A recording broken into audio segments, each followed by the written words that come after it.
Hello, everyone. Welcome to EnglishPod. My name is Marco.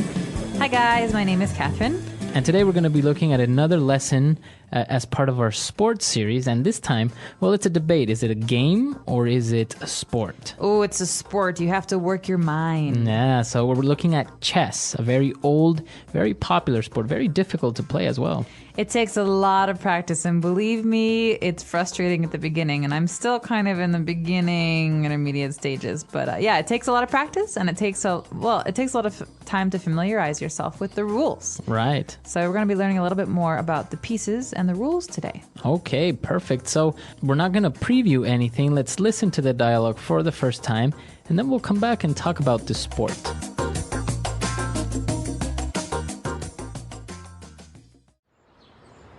Bobby, come here. Look what I got you. What is that? A chessboard. Daddy's gonna teach you how to play. Cool. Okay. Each player gets 16 pieces. You can be the white ones, and I'll play with the black pieces. Now in the front, you set up the pawns. Those are the least valuable pieces, and can only move one space forward. When you're about to capture another piece, it can move one space diagonally. What about all these other pieces? See this one that looks like a tower? It's called the rook. The one with the tall hat is called the bishop. See this little horsey? This is called the knight. It's a very important piece, so it's best not to let your opponent capture it. And these two? They are husband and wife. That's right. That's the queen, and that's the king. If the other player captures your king, he will say, checkmate, and the game is over. Doesn't this sound fun? Nah, this sounds boring. I'm gonna go play Killer Zombies on my PlayStation.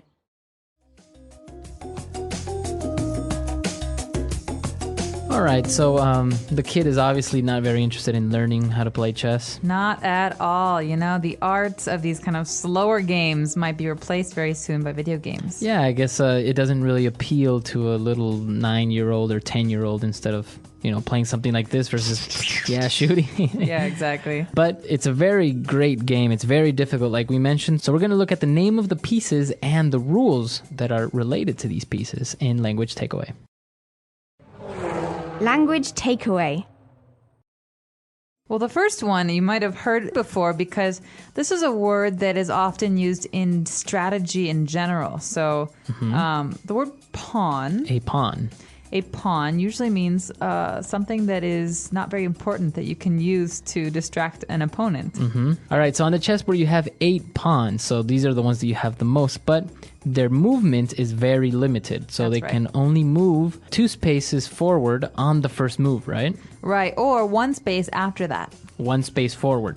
And only when it's going to capture another piece can it move diagonally. All right, so you can't just go diagonally. You have to go forward until you're going to take another person's piece to capture it and to go diagonally. All right. But pawns is funny. You can also use this word when you're talking about other things, like he used her as a pawn in his little game. No. So you want to make an analogy, you want to make a comparison from life to these games, you can use the word pawn. Pawn. Very good. Now moving on to the other pieces on the chessboard. On the very far ends of the board, you have the rook.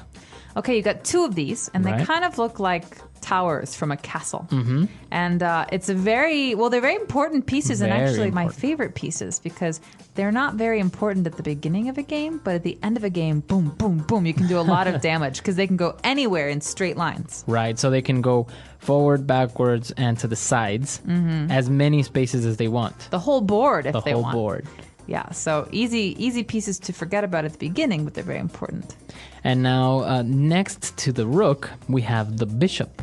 Okay, this is very different from the rook because the bishop can also go anywhere, but they can only go diagonally. Right, so only diagonally. They can also move 4 directions, but diagonally, right?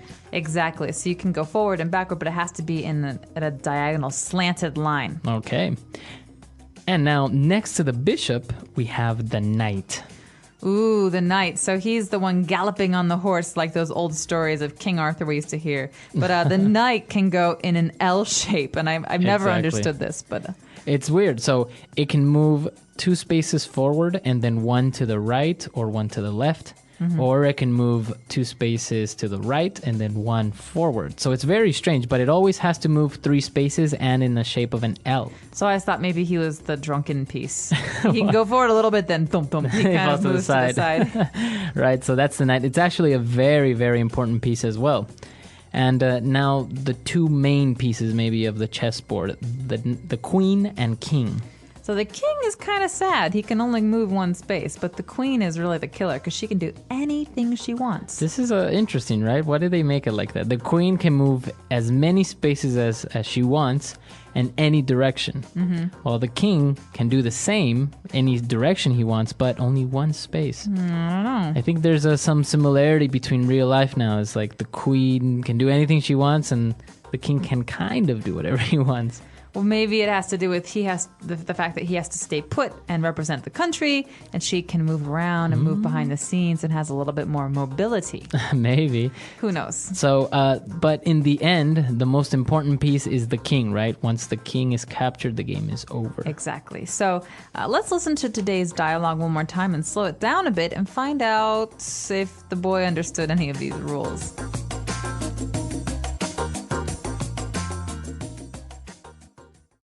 Bobby, come here. Look what I got you. What is that? A chessboard. Daddy's gonna teach you how to play. Cool. Okay. Each player gets 16 pieces. You can be the white ones, and I'll play with the black pieces. Now in the front, you set up the pawns. Those are the least valuable pieces, and can only move 1 space forward. When you're about to capture another piece, it can move 1 space diagonally. What about all these other pieces? See this one that looks like a tower? It's called the rook. The one with the tall hat is called the bishop. See this little horsey? This is called the knight. It's a very important piece, so it's best not to let your opponent capture it. And these 2? They are husband and wife. That's right. That's the queen, and that's the king. If the other player captures your king, he will say, checkmate, and the game is over. Doesn't this sound fun? Nah, this sounds boring. I'm gonna go play killer zombies on my PlayStation. All right, we're back. And now why don't we explain a couple of these phrases that we also use to explain the pieces. But let's look at some of these more in depth now in Fluency Builder. Fluency Builder. So, Marco, one of the first phrases that we heard was the phrase to move diagonally or a diagonal line. And so the pawns can sometimes do this and the bishop can do this. But what does it mean to move diagonally? Okay, so basically a diagonal line is not a line that goes straight up, right? Straight up to the sky, for example, or to the side. Right?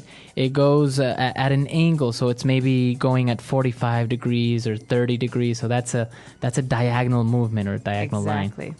The next phrase we have is very strange, and this one you might hear from parents or children. He says a little horsey. Little horsey. So in many languages, we have ways of breaking down words or adding to words to make them sound cuter. And this is one of those cases. So, for example, little puppy or little kitty or kitten. These are words to make things sound cuter. So, in this case, horse becomes horsey. Horsey. So I want to ride the horsey. It's a cute way of saying I want to ride the cute horse. Mommy, I want to ride the horsey. Exactly. So baby talk often involves having these rhyming words. Mommy, horsey, doggy, puppy. A doggy, exactly. Very good. So it's a cute way of saying something. And now when we were talking about the chess pieces, when another piece takes or gets a piece, you say it captures it. Okay, we say capture because, well, maybe it's a bit nicer than killing it, but Yeah. capture means taking and keeping for yourself. So we have a very popular game in America called Capture the Flag. Right, where you have to take each other's flag, right? You're stealing, You're stealing. essentially. Yeah. So yeah, this is the term that is used in chess to capture another piece. Sometimes, like for example, in Spanish, we actually say like to eat the other piece. Really? Yeah, you eat it. That's weird. Well, we're a little bit more tame Yeah. in those English-speaking countries, but to capture is a very important phrase, and you're going to hear that in the news as well because you can capture a person. You can capture a criminal. All right. And the final word and the way that you end a game of chess, you say checkmate. Checkmate. Checkmate. Checkmate. So the game's over. Checkmate. Well, there's two things that can happen at the end of a game, and only one thing can happen at the very end of a game. But you're going to hear these two phrases. One is check, and the other is checkmate. So check means that I can take your king if I want to. Move. Right. It's in danger. It's in danger. But checkmate is the end all. This means this is the very, very last part of a game where you cannot do anything. I've trapped you, and I win. Right. Very good. So the game is over when somebody says checkmate. Why don't we listen to this dialogue for the last time, and then we'll come back and talk a little bit more about this very interesting game. Bobby, come here. Look what I got you. What is that? A chessboard. Daddy's gonna teach you how to play. Cool. Okay. Each player gets 16 pieces. You can be the white ones, and I'll play with the black pieces. Now in the front, you set up the pawns. Those are the least valuable pieces, and can only move one space forward. When you're about to capture another piece, it can move one space diagonally. What about all these other pieces? See this one that looks like a tower? It's called the rook. The one with the tall hat is called the bishop. See this little horsey? This is called the knight. It's a very important piece, so it's best not to let your opponent capture it. And these two? They are husband and wife. That's right. That's the queen, and that's the king. If the other player captures your king, he will say, checkmate, and the game is over. Doesn't this sound fun? Nah, this sounds boring. I'm gonna go play killer zombies on my PlayStation. Pop quiz, Marco. All right. The word check and the word mate. They both have meanings in English, but put together, where does this phrase come from? What could it possibly mean? I have no idea. Why don't you tell us? Because I seriously don't know where it comes from. Okay, well, this is actually very interesting because I looked it up and I had no idea either because we've always just said this. Right. And it doesn't really make sense. So I looked it up on the internet and I discovered that the game of chess is actually a very ancient game. And it did not come from England. It did not come from France. It actually came from Persia. And in Persian, there are some words that kind of became the English words checkmate that mean the king is captured or the king is defeated. Right? Okay. So that's what it means. It doesn't mean the king is dead. No, it doesn't mean that he's dead. It means that he's been taken. Okay. And so over time, the Persian word went into Arabic, and Arabic became French and English, and then now we say checkmate. Checkmate. Okay, interesting. This is a very interesting word, and I'm sure everybody that's listening has a different translation for it in their own language. I know, for example, that in Spanish, we would say jaque mate. Jaque mate. Right. So I guess like jaque is something's in check, it's in danger, and then mate kind of like kill. So maybe it's probably not translated properly because as you mentioned, it should mean defeated or captured, not killed.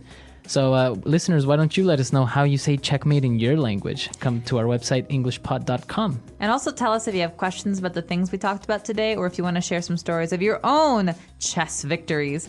Please get in touch with us on our website. Otherwise, you can email us at EnglishPod@praxislanguage.com. But until then, have a great day. Bye, everyone. Bye.